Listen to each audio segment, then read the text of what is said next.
The Moonlight Maze. In a small town nestled between rolling hills and dense forests, a girl named Lila loved to watch the stars.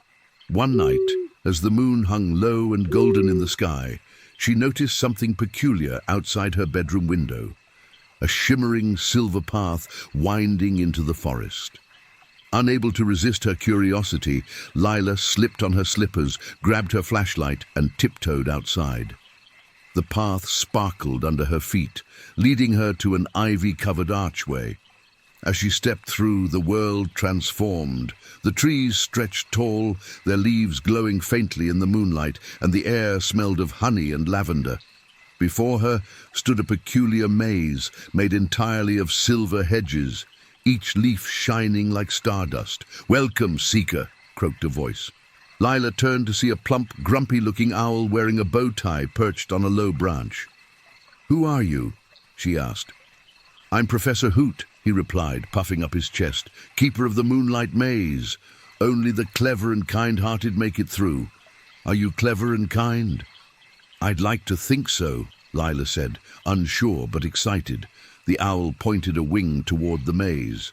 "To proceed, you must solve 3 riddles. Only then will you reach the Moonlit Fountain at the center." Lila nodded, stepping forward. The first riddle came quickly as she reached a split in the path. A silver fox with glowing eyes stood guard.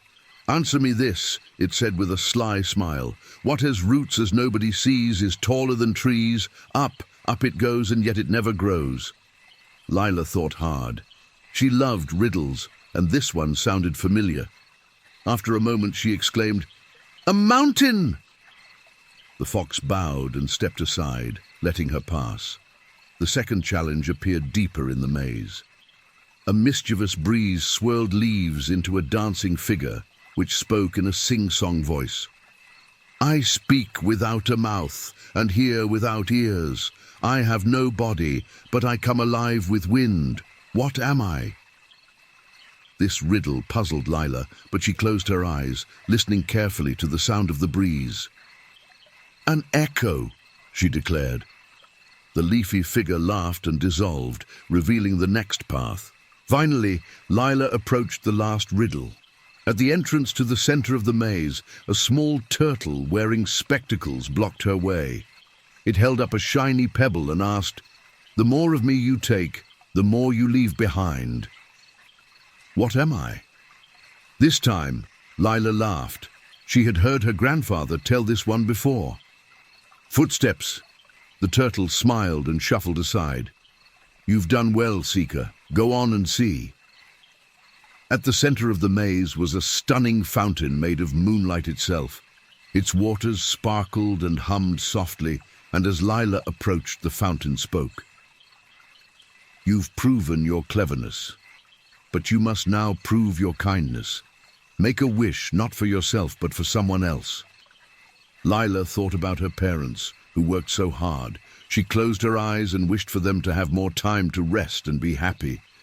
When she opened her eyes, the fountain glowed even brighter. "Your wish will be granted," it said, "and for your selflessness, take this." A small, glowing flower appeared in her hand. As she held it, the maze began to fade. Lila blinked and found herself back in her room, the glowing flower still in her hand. The next morning, her parents told her they'd been given a surprise holiday from work. Lila smiled, tucking the glowing flower into her pocket. The Moonlight Maze had been real, and it had worked its magic. And from that night on, Lila never stopped believing in the wonders hidden in the world, waiting to be discovered.